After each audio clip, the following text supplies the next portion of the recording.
Olá, sou o professor José Carlos de Souza, professor na área de Teologia e História, e dou continuidade aqui ao módulo Fundamentos de Teologia e História, já iniciado pelo professor Cláudio. A minha atenção, o meu foco, será sobretudo a história do cristianismo antigo e medieval. Nós vamos chamar a atenção para aspectos importantes relativos dessa história. Saúdo a todos vocês que me assistem e gostaria de convidá-los a essa viagem por esse período tão rico da história cristã.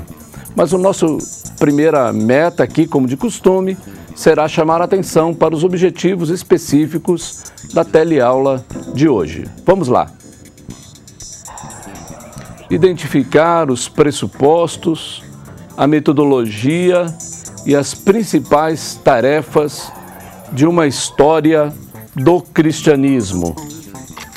Também analisar as origens, a formação e o desenvolvimento das primeiras comunidades cristãs no contexto das sociedades palestinenses e greco-romanas.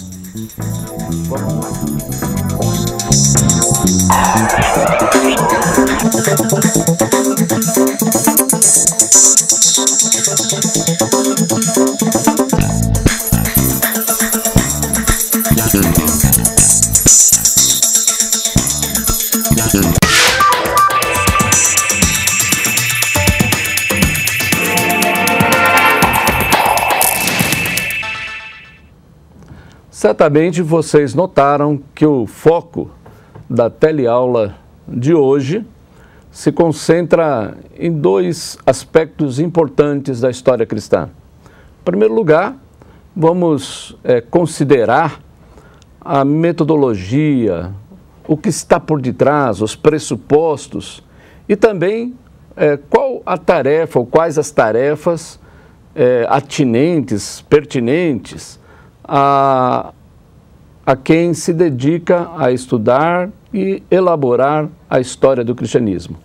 Num segundo momento, nós iremos considerar a formação cristã e o seu desenvolvimento ainda no primeiro século, especialmente no contexto das sociedades da Palestina e também do Império Romano como um todo. Então, o primeiro ponto que nós gostaríamos de chamar a atenção é o seguinte: lembramos aí com o historiador francês medievalista Marc Bloch que o cristianismo é uma religião de historiadores. E aí a frase seguinte, de certa forma, expressa essa convicção. Desde o início, houve a preocupação em narrar e registrar eventos considerados potencialmente reveladores. Sem dúvida nenhuma, a tradição judaica e, por herança, também a tradição cristã sempre valorizou a história, os acontecimentos descritos nas narrativas bíblicas do Antigo e Novo Testamento não ocorrem num tempo mágico, como geralmente acontece nas narrativas míticas, mas estão situados na história humana. Daí a valorização que tanto a tradição judaica quanto a tradição cristã cultivou em torno de figuras que, de algum modo, reuniam o saber da história. Pessoas que podiam repetir de geração em geração a ação de Deus conforme as convicções da comunidade na sua própria vida. Então, o judaísmo e o cristianismo são religiões da memória. Na memória, certamente conjugada à esperança, a referência ao passado não significa o desprezo do presente e muito menos a ignorância ou a indiferença com relação ao futuro. De algum modo, essa memória é potencializada pela esperança e a esperança encontra fundamento nessa memória. Daí a preocupação permanente de deixar registrado por escritos aqueles fatos que, de algum modo, conferem a identidade da comunidade. Nós observamos isso de diferentes maneiras, como, por exemplo, nós vemos aqui na nossa tela os evangelhos. Os evangelhos são narrativas, ainda que não possam ser confundidos com narrativas biográficas, procuram registrar o ensino, os gestos de Jesus, centro da fé cristã. Também, em continuidade aos evangelhos, temos o livro de Atos dos Apóstolos. Este registra como a primeira comunidade cristã foi constituída em Jerusalém e daí se espalhou pela Judéia, pela Samaria, pela Galileia, chegando, segundo a expressão do seu autor, até os confins da terra. Mas foi exatamente com Eusébio de Cesareia, cuja imagem vocês veem aí retratada na tela, bispo de Cesareia, que viveu então entre os anos 263 e 339, portanto séculos III e IV, foi Eusébio de Cesareia o autor da primeira obra intitulada História Eclesiástica, no ano 324. Esse texto se encontra publicado em edições recentes. Uma delas é publicada na coleção patrística, publicada pela editora Paulus, mas o texto também pode ser encontrado numa publicação da CPAD e também da Novo Século. Esta é uma das traduções, então, disponíveis agora ao público brasileiro. Então, nós temos 3 diferentes edições desta obra. Ela é bastante importante, né? É um texto por meio do qual nós podemos conhecer a história cristã dos, digamos, até o século IV, né? Ano 324, quando esta obra é efetivamente publicada. Bom, preciso considerar aqui os méritos do trabalho de Eusébio. Em primeiro lugar, há de se distinguir que Eusébio merece todo o crédito que lhe é dado como pai da história eclesiástica, da história da igreja, pela sua visão abrangente, pelo respeito que ele tem com relação às fontes que cita e consulta, pelo seu método rigoroso e porque confere uma perspectiva teológica cristã à sua interpretação da história. Enfim, Eusébio é, de fato, digamos, um teórico cuja contribuição deve, como tem sido até o presente, bastante estimada.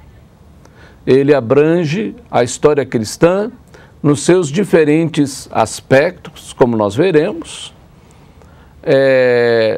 Ele cultiva um cuidado em copiar e identificar as suas fontes, os documentos, muitos dos quais nós só conhecemos exatamente pelo que Eusébio transcreveu em sua obra.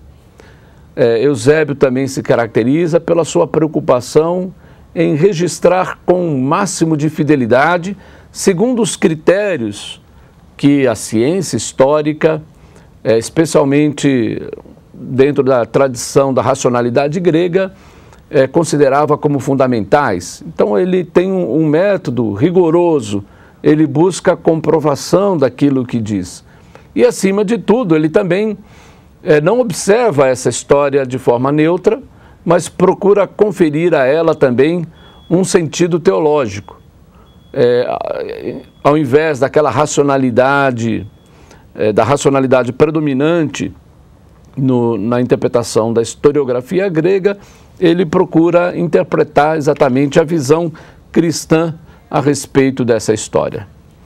Eu gostaria de ler aqui, do texto de Eusébio, um parágrafo, ou 2 parágrafos, em que ele traça, esboça, expressa o objeto do seu estudo.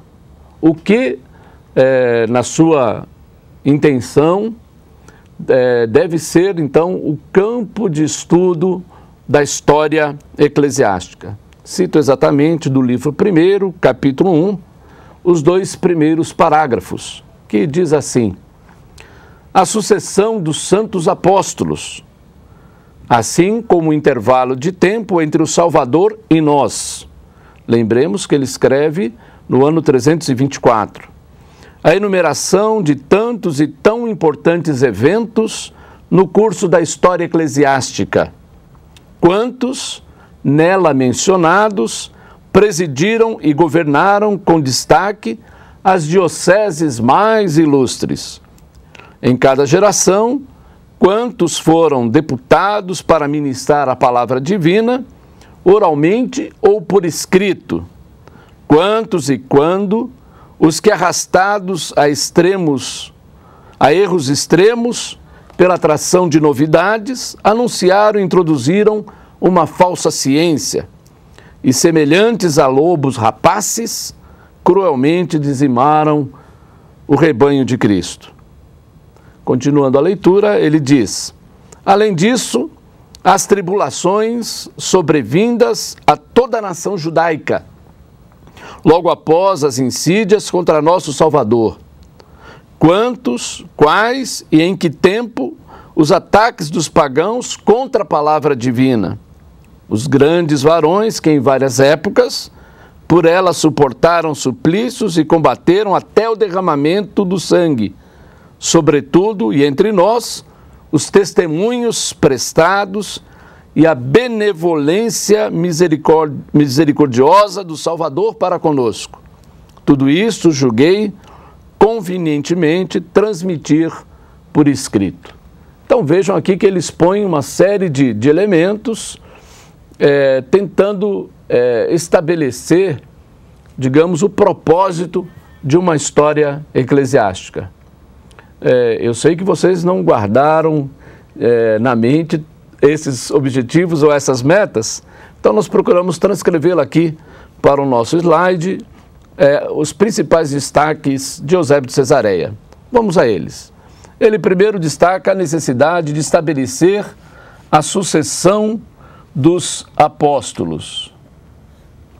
Outro ponto que ele indica como um propósito essencial é enumerar os principais eventos do curso da igreja.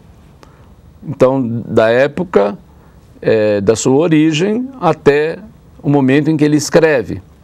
Ele também revela como seu propósito distinguir os que governaram as mais célebres dioceses, igrejas, como também aqueles que ministraram a palavra de Deus. Ainda podemos distinguir, identificar os que induziram o rebanho de Cristo ao erro, digamos aí os hereges, né? Examinar o castigo infligido à nação judaica. De fato, ele vai se ocupar também da temática da invasão e destruição de Jerusalém.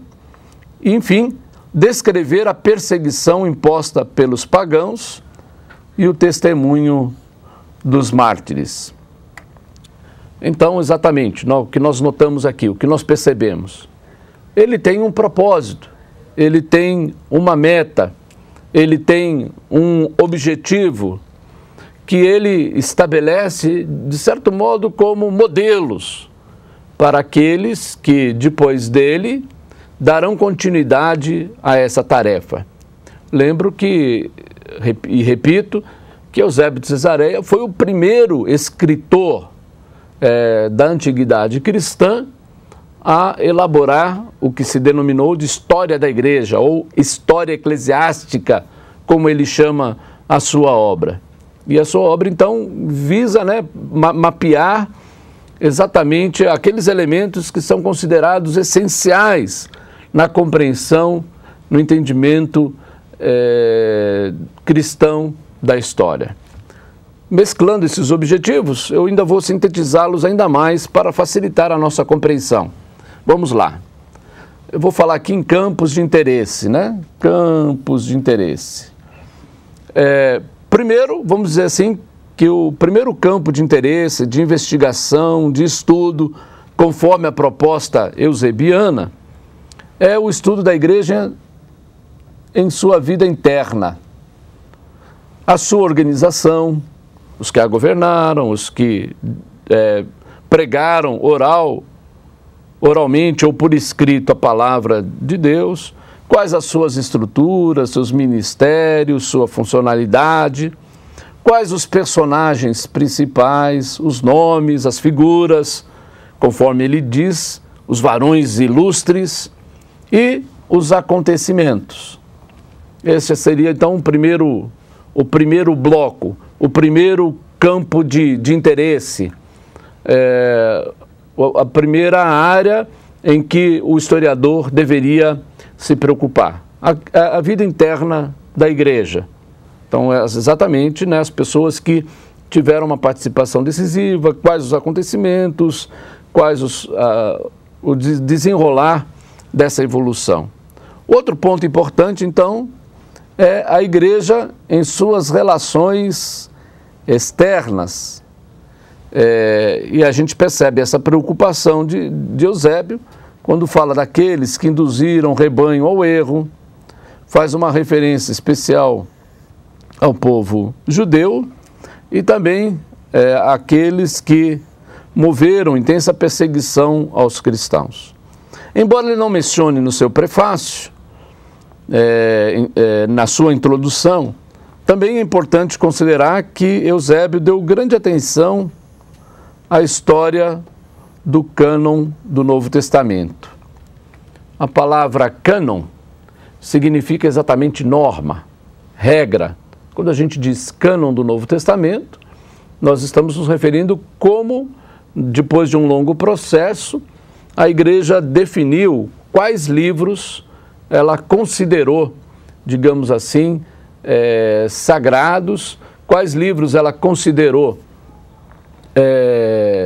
dignos de figurarem no que ficou conhecido como Novo Testamento. Esse é um processo longo, que tem início principalmente no segundo século, como nós veremos adiante nos nossos estudos, mas que vai se estender ainda pelo terceiro e pelo quarto século.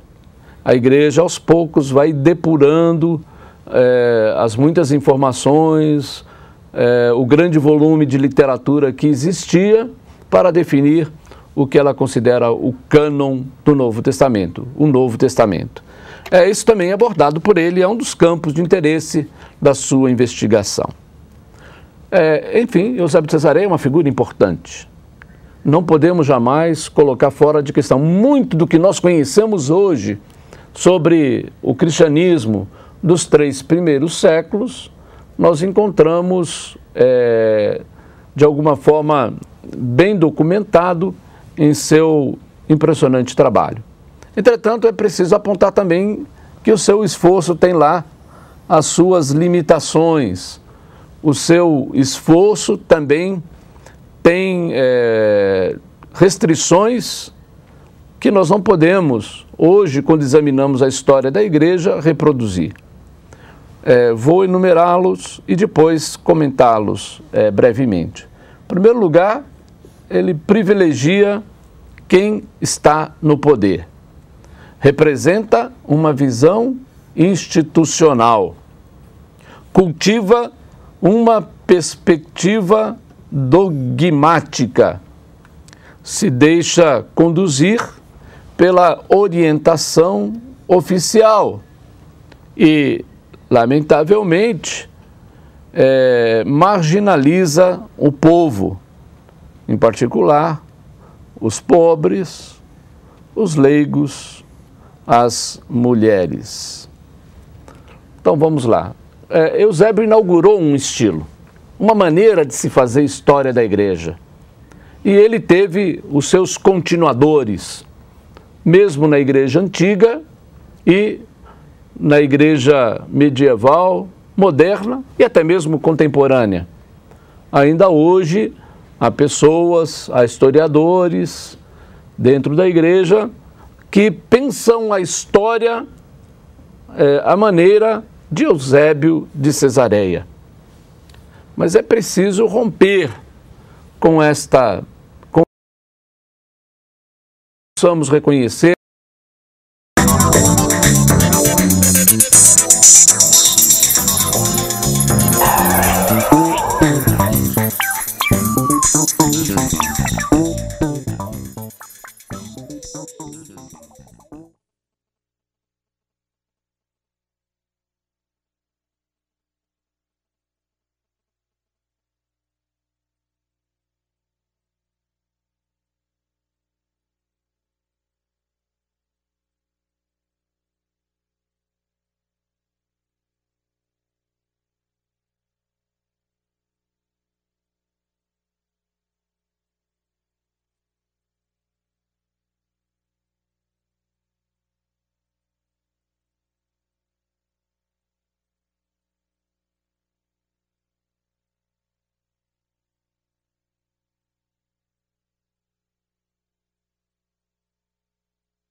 Retomamos a nossa teleaula.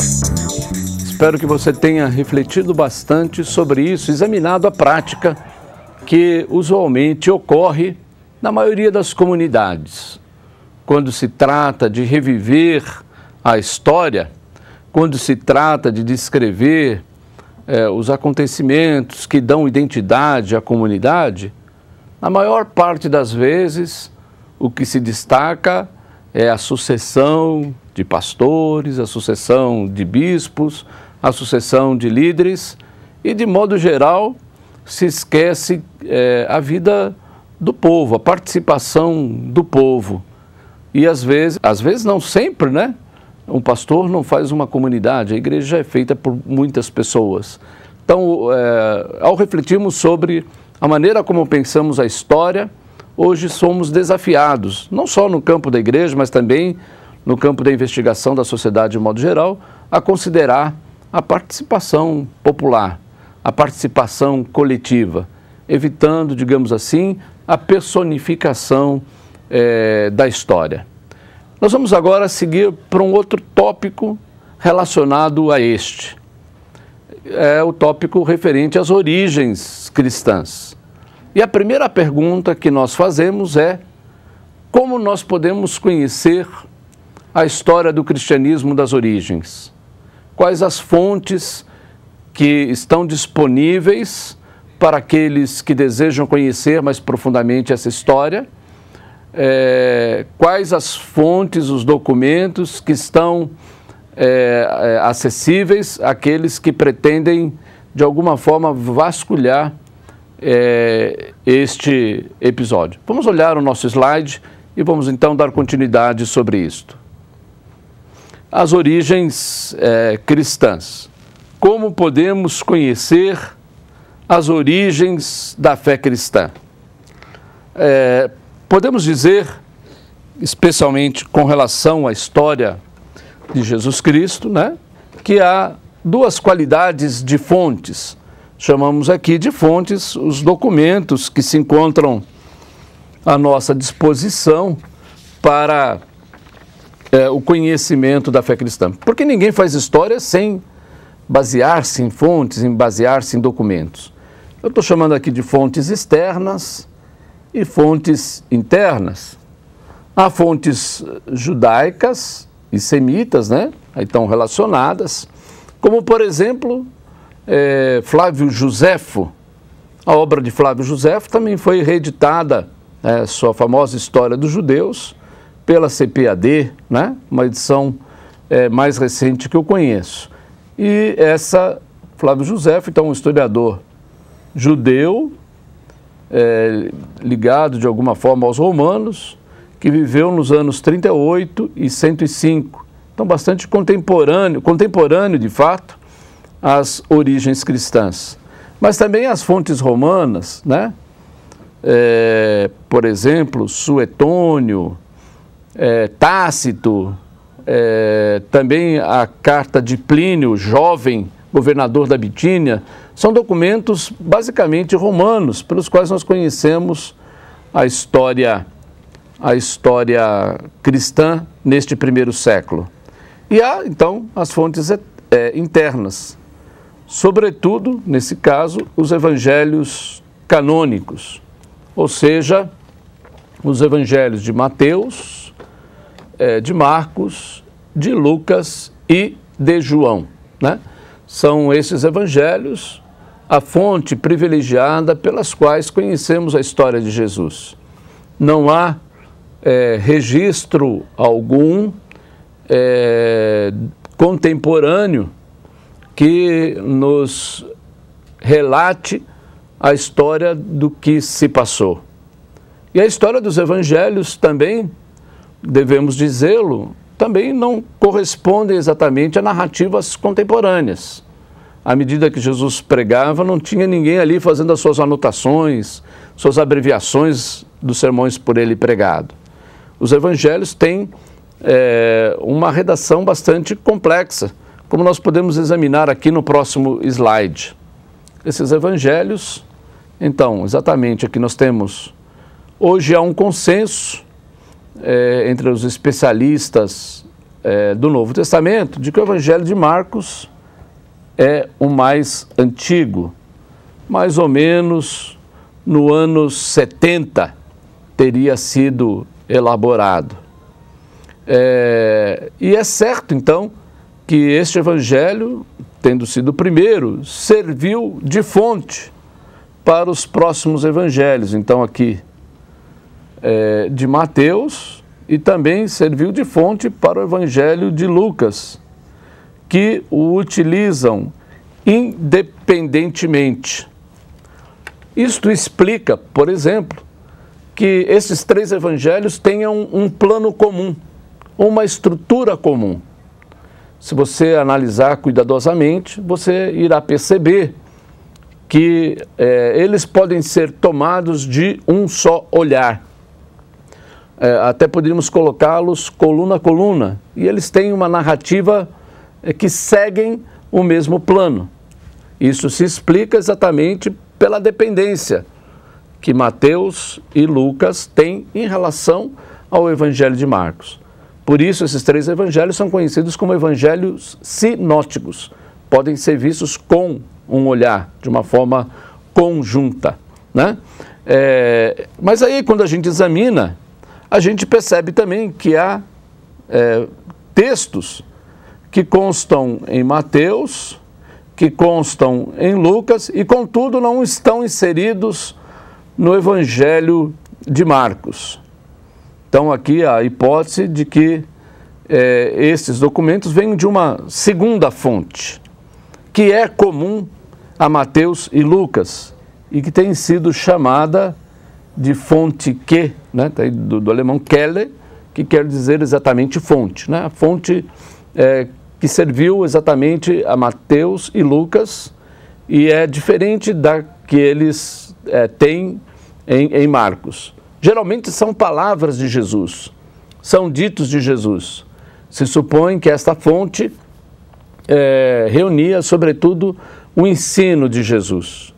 E também assim o fizeram Mateus e Lucas, independentemente, foram a esta fonte e os textos comuns que eles têm e não se encontram em Marcos, se explicam pela consulta a esta fonte.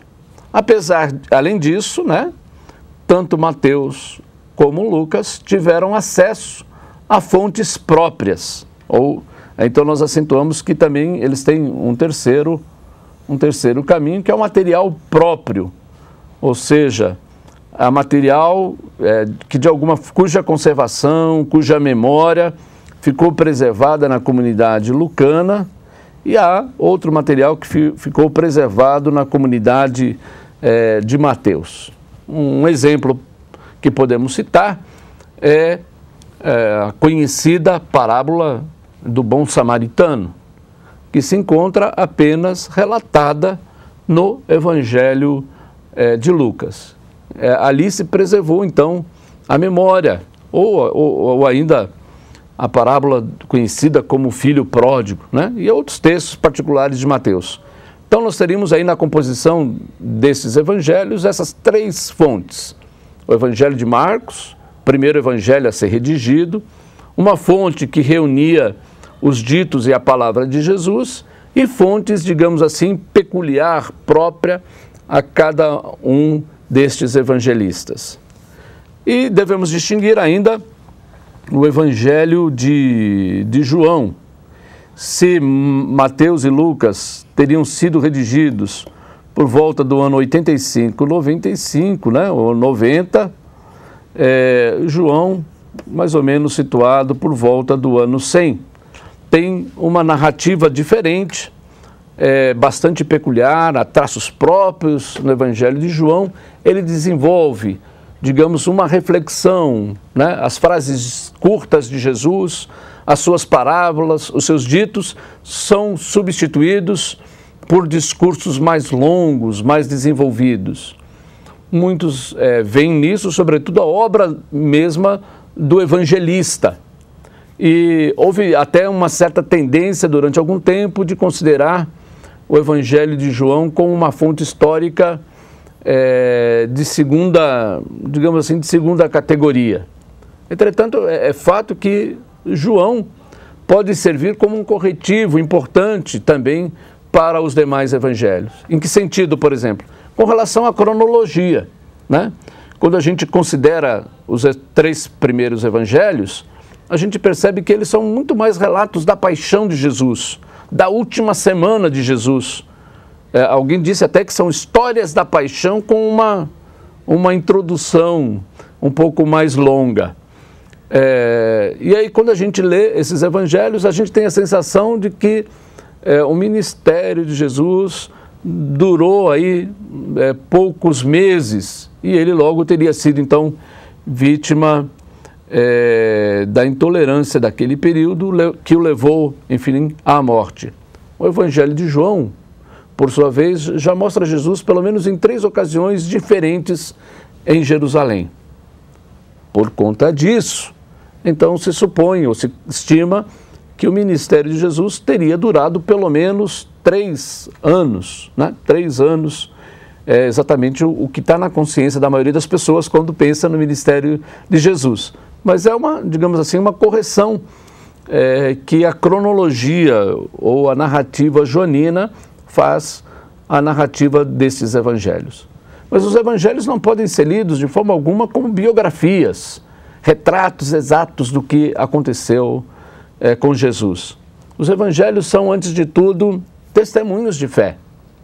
Eles não inventaram, não criaram situações, mas eles reinterpretam essas situações à luz das próprias necessidades da comunidade às quais eles se dirigem. E nos dão um vivo retrato do que implicou o ministério deste profeta. Podemos constatar o seguinte, vamos lá, que este foi um período conturbado, um período marcado por tensões, porque a Palestina era uma região subjugada. Não podemos nos esquecer que no ano 63 antes de Cristo, na verdade AC e não EC, né? Aqui vamos corrigir, no ano 63 antes de Cristo, quando Pompeu invadiu Jerusalém, desde 63 os judeus estão sob o domínio romano. O nascimento de Cristo, portanto, vem num contexto onde esse domínio romano se expressa de diferentes formas, sobretudo no controle da vida econômica. O poder na Palestina se encontra dividido entre o templo, o rei, no caso Herodes, que é subserviente, vamos dizer assim, aos interesses do Império Romano, e o próprio Império Romano, que domina exatamente uma vasta região.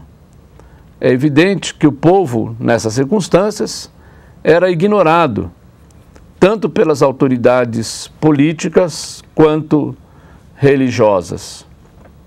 É certo que havia uma expectativa de que Deus interviria na história e mudaria a sorte do povo judeu. É certo também que a expectativa de uma intervenção messiânica, né, que o Messias chegaria, muitas vezes, e especialmente por ocasião das grandes festas, pulsava forte no coração popular.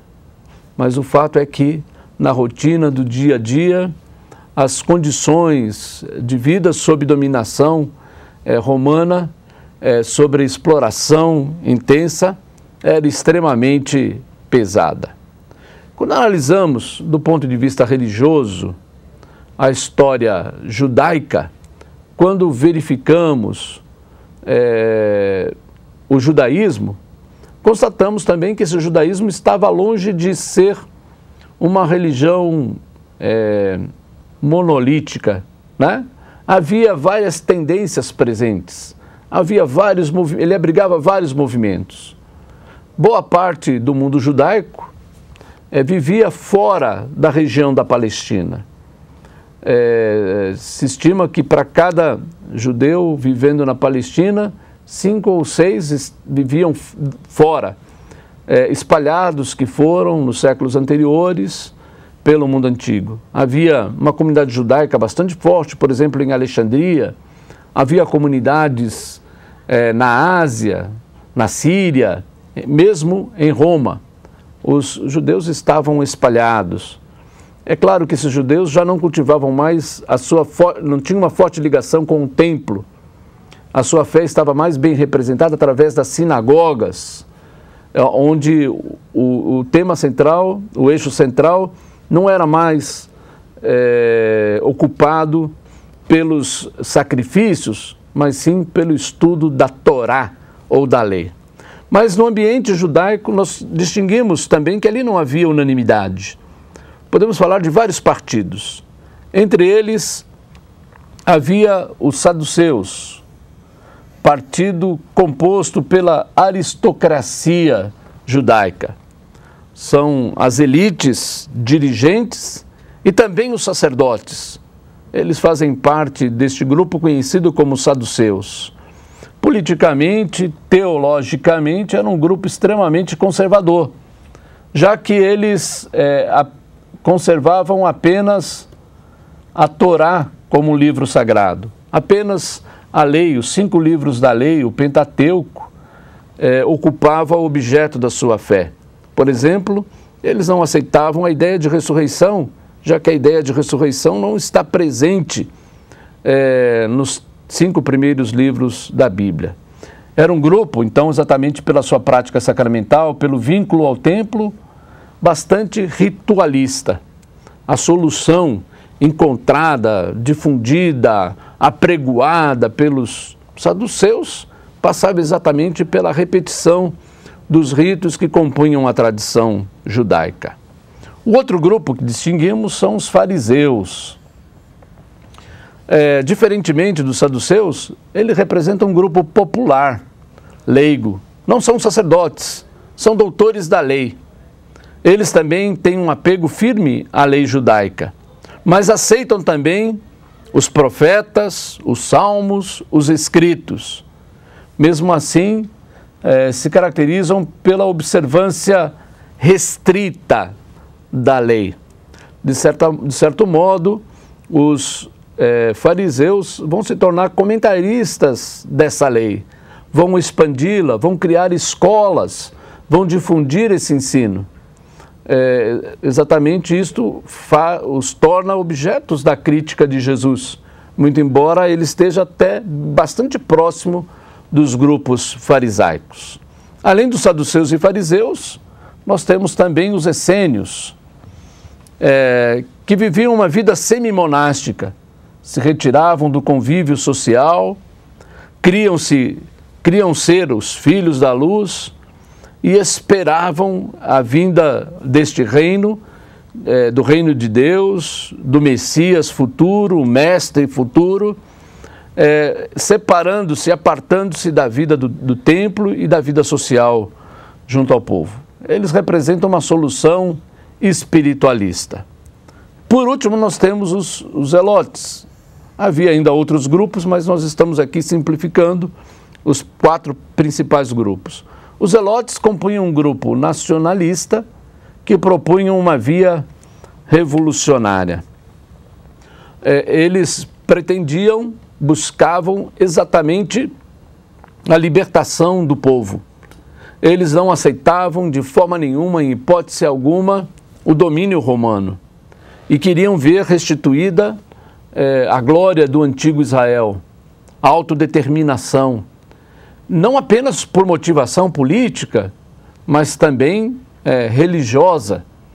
A sua fé exigia exatamente esta autodeterminação para que a lei de Deus não fosse maculada pela corrupção e pelo vínculo com os estrangeiros.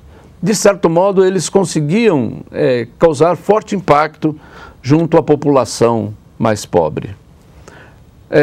Além disso, ao povo, né? Os pobres de Javé, o povo da terra, como se diz.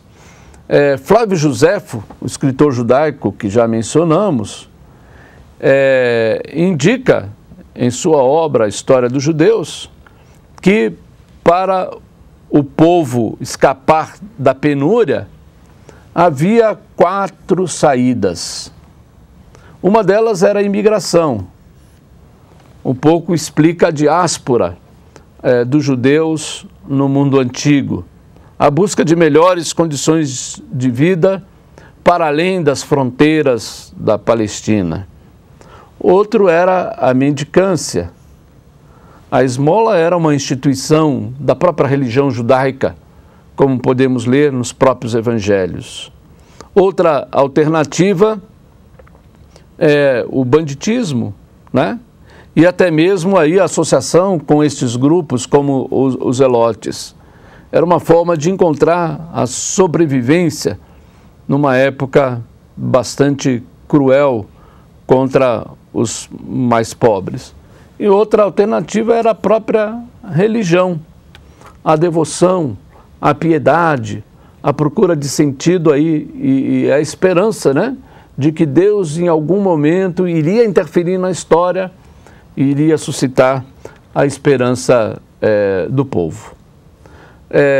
Por falar em Flávio Joséfo, há um texto muito interessante que eu gostaria que vocês acompanhassem agora a leitura. Eu vou colocar o texto na tela.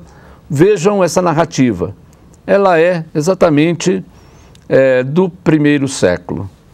Diz este autor: neste mesmo tempo apareceu Jesus, que era um homem sábio. Se todavia devemos considerá-lo simplesmente como um homem, tanto as suas obras eram admiráveis. Ele ensinava os que tinham prazer em ser instruídos na verdade, e foi seguido não somente por muitos judeus, mas mesmo por muitos gentios. Era o Cristo. Os mais ilustres da nossa nação acusaram-no perante Pilatos, e ele o fez crucificar. Os que o haviam amado durante a vida não o abandonaram depois da morte. Ele lhes apareceu ressuscitado e vivo no 3º dia, como os santos profetas o tinham predito, e que ele faria muitos outros milagres. É dele que os cristãos, que vemos ainda hoje, tiraram o seu nome. Notem aí, parece um resumo da vida de Cristo, feito por uma pessoa de fé. Ele se refere aos da nossa nação. A gente poderia imaginar, lendo esse texto, que se trata de um judeu cristão. Alguém que, fascinado por Cristo, aderiu ao Evangelho e, de alguma forma, procura sintetizar a sua mensagem. Contudo, esse texto, revelo agora, encontra-se na obra de Flávio Joséfo. Exatamente nas Antiguidades Judaicas, está aí a referência, né, o volume 5, o livro 18.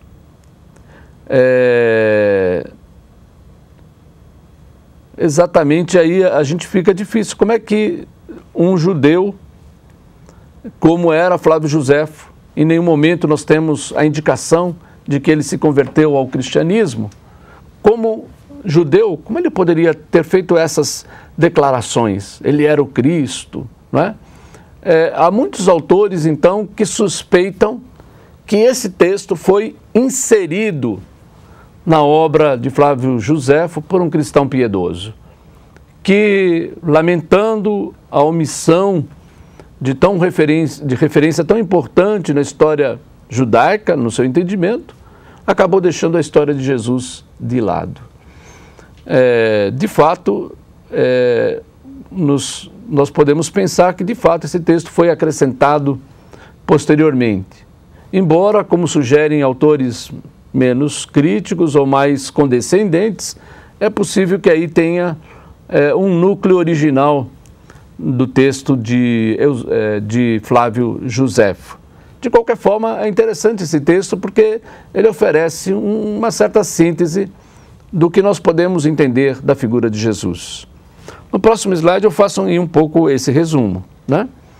Jesus foi um pregador itinerante, ou um profeta, se quiserem, da região da Galileia. O seu ministério, parece confiável acreditarmos, teve início depois da prisão de João Batista, e o centro de sua pregação é o anúncio do reinado de Deus.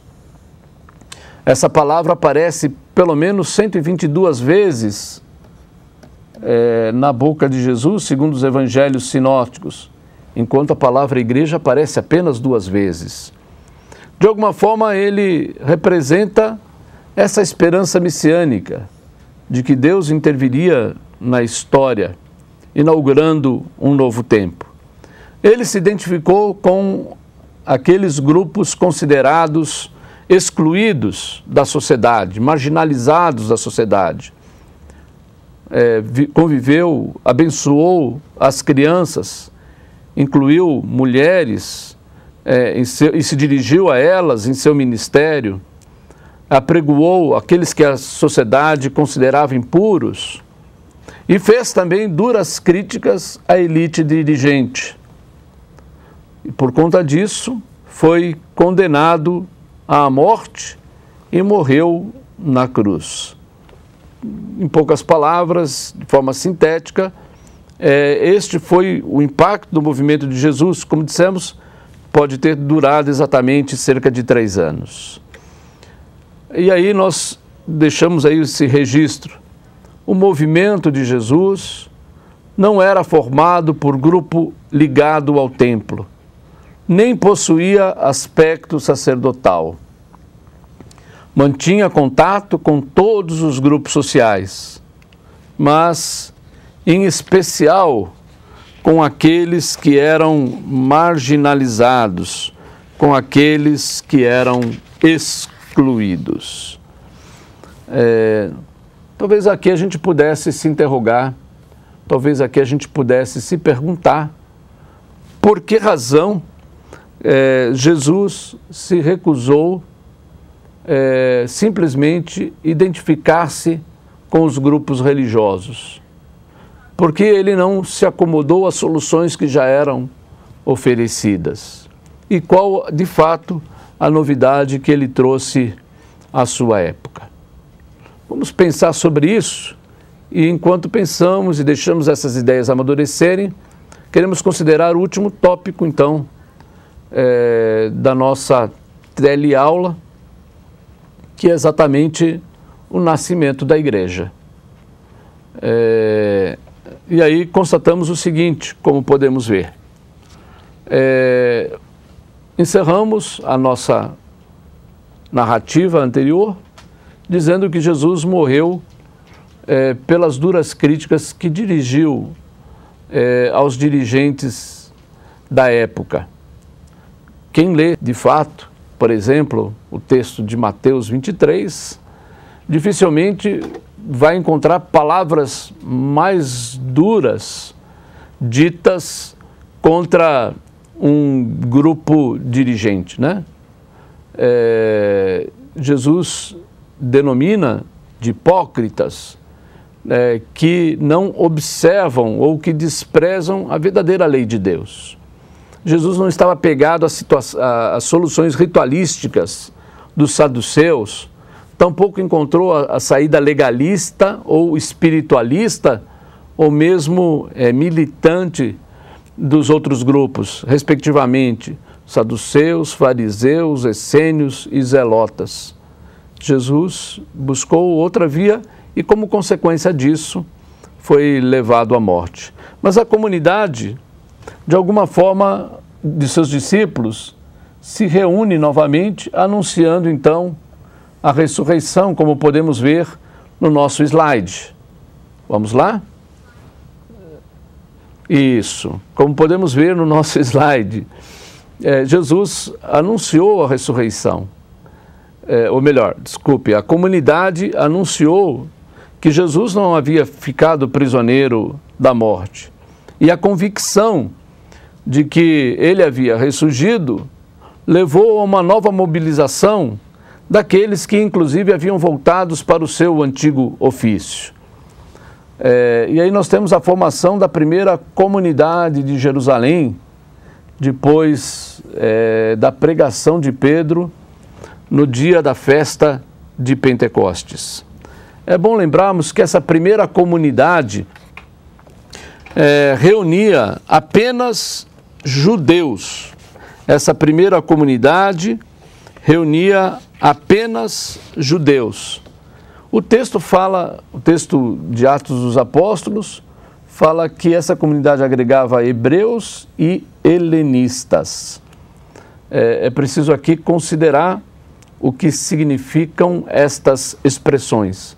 Hebreus são os judeus nascidos ali na Palestina e que falam o hebraico ou aramaico como sua língua materna.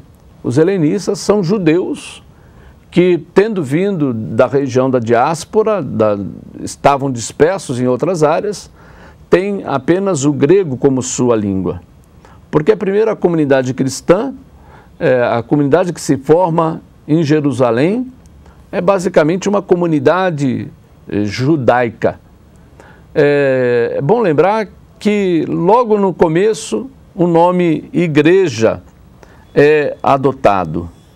Hoje, para nós, igreja é uma dessas palavras que todo mundo já sabe do que se trata. E até uma certa confusão entre igreja e templo, não é isso? Entre igreja e templo. Mas igreja significava literalmente aqueles que foram chamados, aqueles que foram convocados. Na tradição judaica, da diáspora, né? Esse termo traduzia expressões do hebraico que indicam esse chamado. Era o povo que Deus chamou, era o remanescente fiel do povo judaico que conservou a memória da esperança, da mensagem divina, né? Então é exatamente esse remanescente fiel que se constitui a igreja. Ao adotar esse nome, a igreja, de certa forma, reafirma a sua convicção de ser um novo povo de Deus. Aquele grupo que permaneceu fiel, que foi chamado por Deus e que agora tem por missão principal guardar a memória do ensino, do gesto, da prática de Jesus. Bem, essa comunidade revela fortes traços judaicos. É uma comunidade que guarda ainda, né, ela se reunia periodicamente, todos os dias, no partir do pão, mas ela continua observando exatamente as práticas do judaísmo, como, por exemplo, o sábado, a liturgia no templo. Mas ela vai agregando também aqueles traços distintivos próprios da fé cristã, como a celebração da ceia, recordando a última refeição de Jesus com os apóstolos. Essa comunidade tem uma organização singela. Os discípulos têm um papel fundamental na sua estrutura e também determinadas figuras aparecem em destaque, como Pedro, como João e Tiago, chamado irmão do Senhor. Provavelmente, né, irmão de Jesus. Esse trio, digamos, junto com os apóstolos, constituem efetivamente a liderança dessa comunidade. Entre outros traços que importa destacar, nós lembramos que se trata de uma comunidade também pobre, né? A esperança despertada pela pregação de Jesus vai causar grande impacto exatamente entre aqueles que são mais pobres. Por isso é uma comunidade que procura superar a pobreza pela partilha e pela solidariedade, né? O ideal expresso lá em Deuteronômio 15:4, depois vocês podem ler, e outros textos bíblicos, né, tudo que os cristãos tinham era comum. Eles repartiam, né, não havia entre eles necessitado, não havia miseráveis entre eles. Havia aquilo que se convencionou chamar, né, de uma certa comunhão de bens. Tudo era comum. Se depositavam aos pés dos apóstolos as riquezas da comunidade e tudo era partilhado. Essa comunidade não esteve isento também de dificuldades, como prova também essa ideia da solidariedade, a comunhão das comunidades da Macedônia e da Acaia, conforme o relato do livro de Atos, também no capítulo 11, né? Num momento de dificuldades que essa comunidade atravessa em Jerusalém, tendo o cristianismo já se espalhado para além dos limites de Jerusalém, as comunidades exatamente da Macedônia e da Acaia, ou seja, da Grécia, né? Respondem pela organização de uma coleta. O próprio apóstolo Paulo, por exemplo, na segunda carta aos Coríntios, vai falar desse gesto, procurando socorrer os santos que estão em Jerusalém e que passavam por dificuldades. Essa comunidade, cuja piedade está expressa na literatura do Novo Testamento, na carta de Tiago, expressa exatamente esse compromisso, né, de uma fé autêntica, ao mesmo tempo singela, mas profundamente compromissada com o gesto de solidariedade. Eu transcrevo aqui na tela um texto de um escritor do 3º século da era cristã, da era comum, Tertuliano, que disse: o texto que nós mencionamos de Deuteronômio 15 e de Lucas 6, não somente manda que se dê ao necessitado, mas exige que não haja mais necessitados no seu povo. Quer dizer, deve-se lutar de bom grado para que não mais existam pobres nas comunidades, né? Veja aí, estou grifando essas palavras. Seria uma expressão de infidelidade ao projeto de Jesus, o desprezo e a indiferença com relação àqueles que sofrem, em particular com os mais pobres.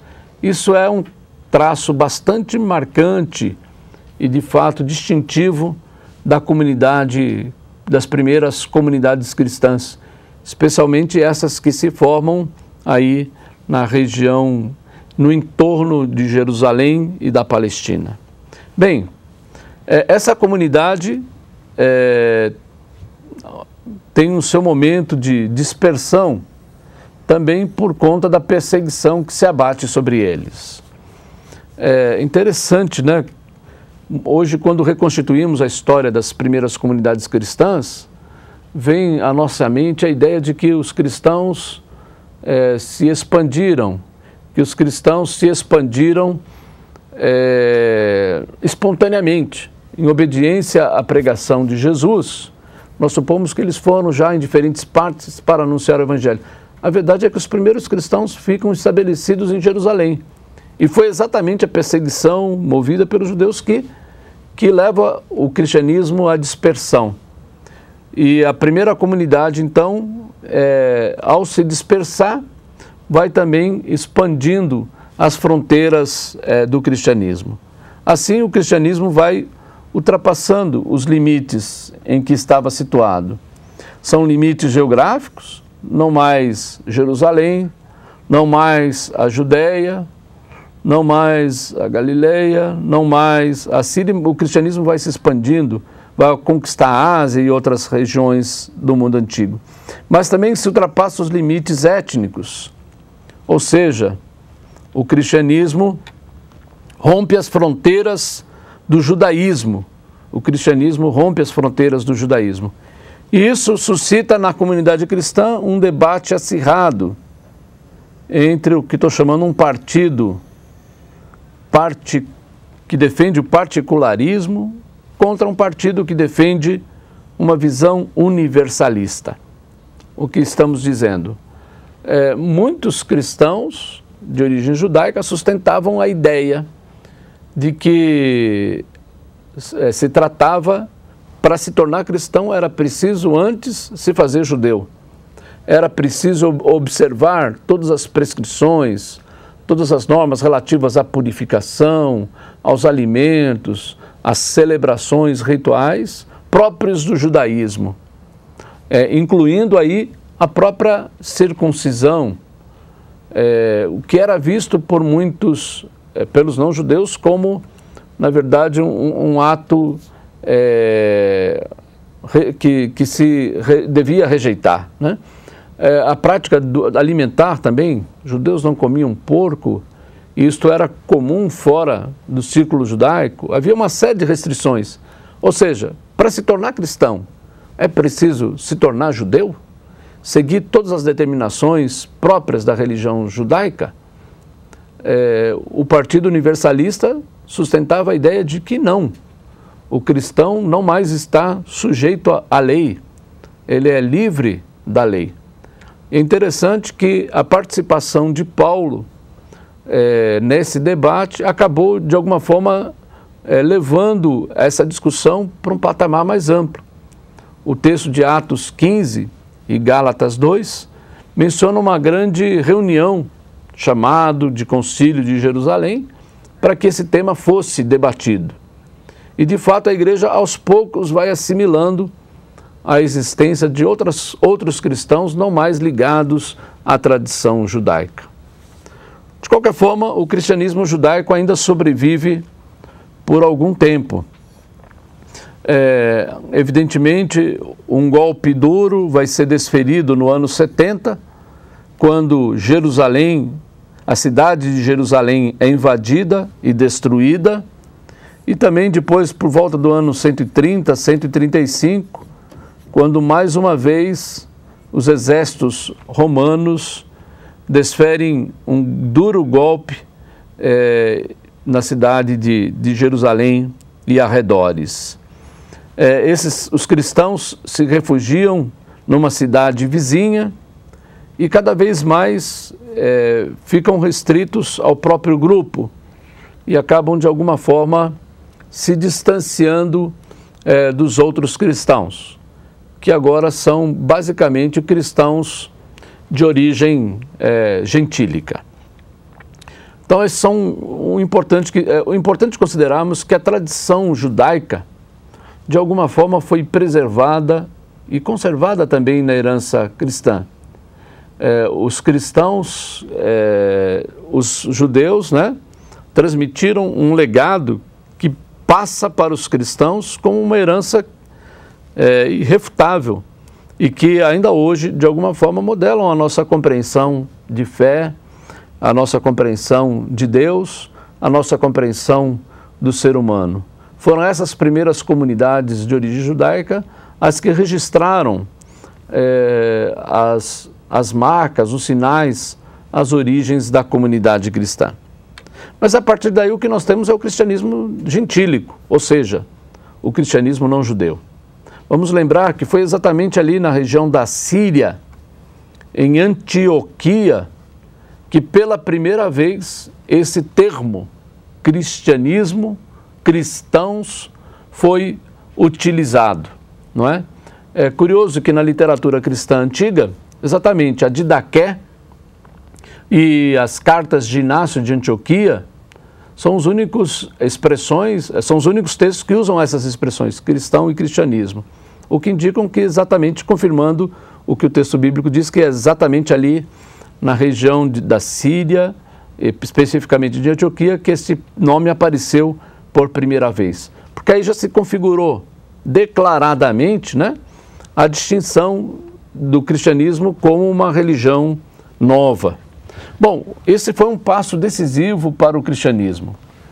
Essa expansão foi se estendendo da Judéia, da Samaria, passou por Damasco, na Síria, chegou a Fenícia, a ilha de Chipre, a Cirene, a Antioquia, e daí então para a Ásia, para a Macedônia, para a Caia, a Grécia, e chegou até a Península Itálica.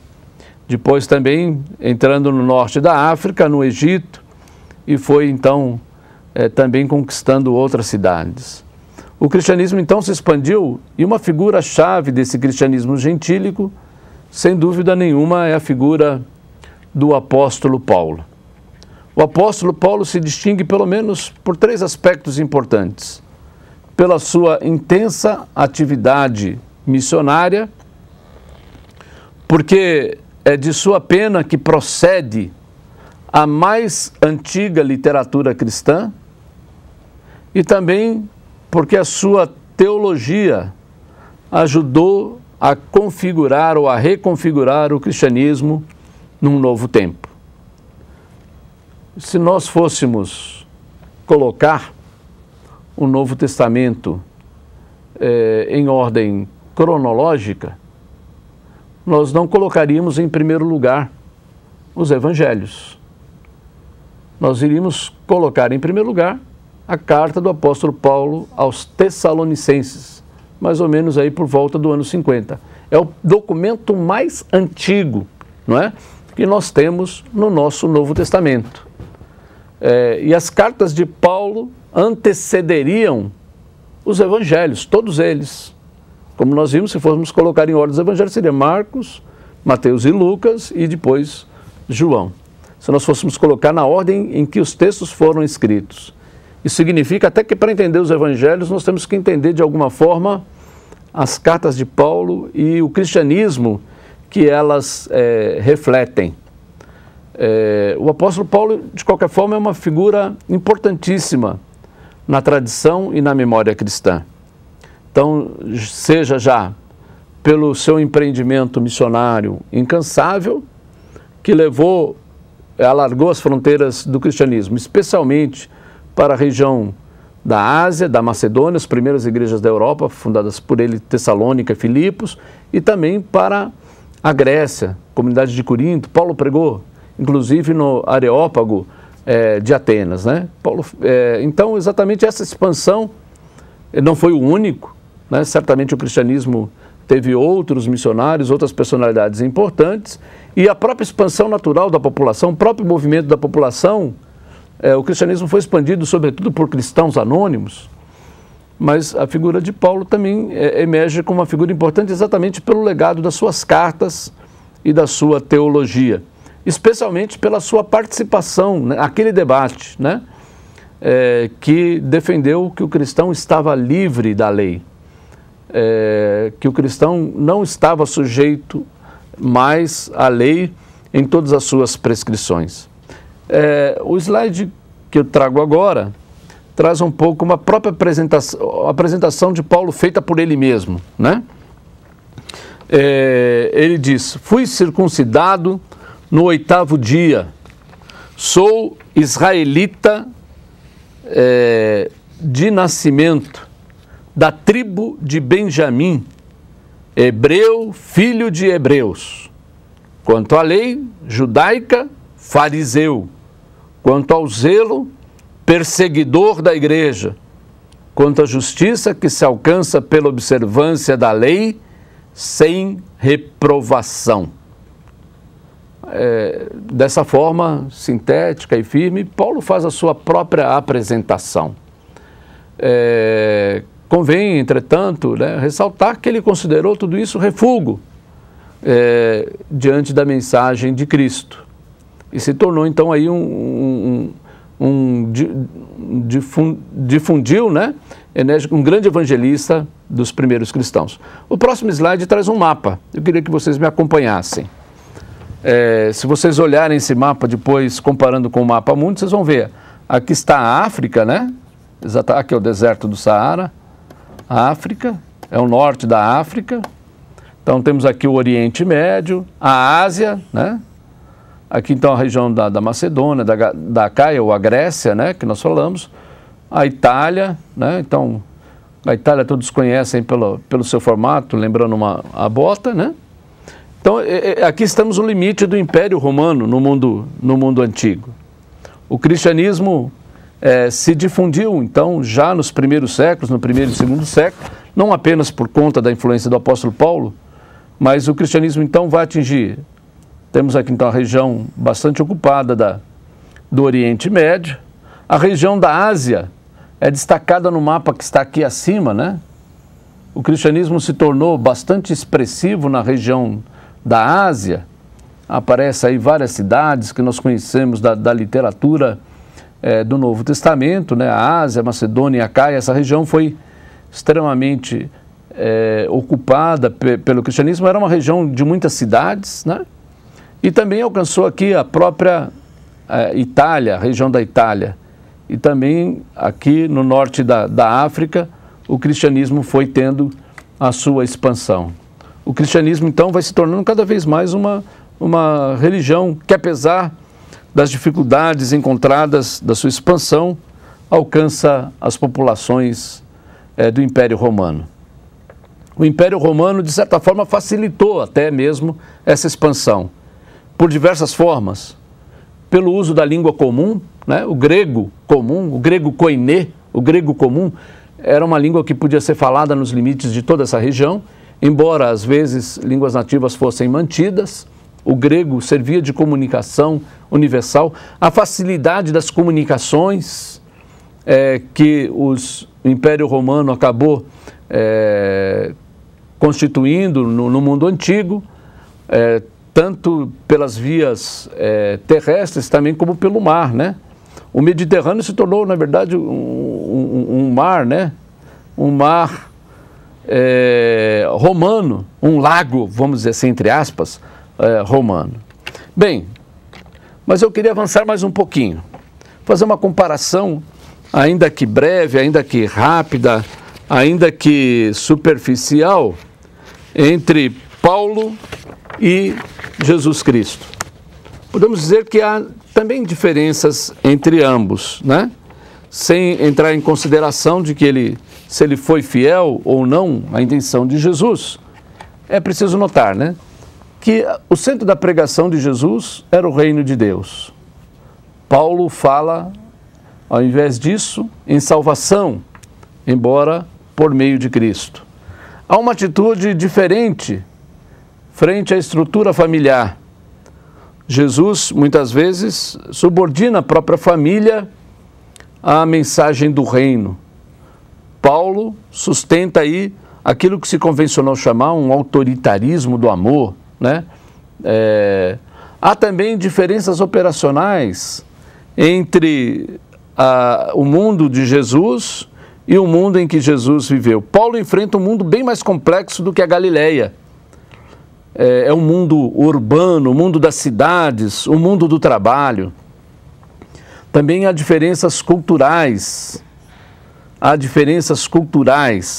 Ou seja, Paulo situa a missão fora do judaísmo e fez um grande esforço de implantar o evangelho em comunidades cuja referência cultural era diferente das comunidades judaicas às quais Jesus se dirigiu. O apóstolo Paulo busca a formação de igrejas, ao passo que encontramos no movimento de Jesus um radicalismo itinerante. São diferenças sobre as quais nós podemos continuar a nossa conversa, mas eu simplesmente as indico aqui como importantes. Então, chegamos aqui ao final da nossa teleaula. Eu gostaria ainda de apresentar um último slide para fecharmos isso em termos de considerações finais. Primeira frase importante. A pesquisa sobre a história do cristianismo exige rigor e sensibilidade, mas também grande responsabilidade ética daqueles que a desenvolvem. Esse é um fato. Outro ponto importante, no primeiro século estão a raiz e o sentido da memória cristã. Compreender esse período é, de fato, fundamental, né? Essas duas afirmações resumem um pouquinho, ou expressam de forma de síntese, o que nós queremos demonstrar. E aí, então, nós queremos desejar a vocês um ótimo estudo. Nós retomaremos a nossa aula falando sobre o catolicismo antigo, especialmente como o cristianismo se comportou no segundo e no terceiro séculos da Era Comum. Nos encontraremos então daqui a uma semana. Espero que vocês aproveitem esse tempo para aprofundar os temas que nós indicamos nessa teleaula. Até lá, nos veremos em breve.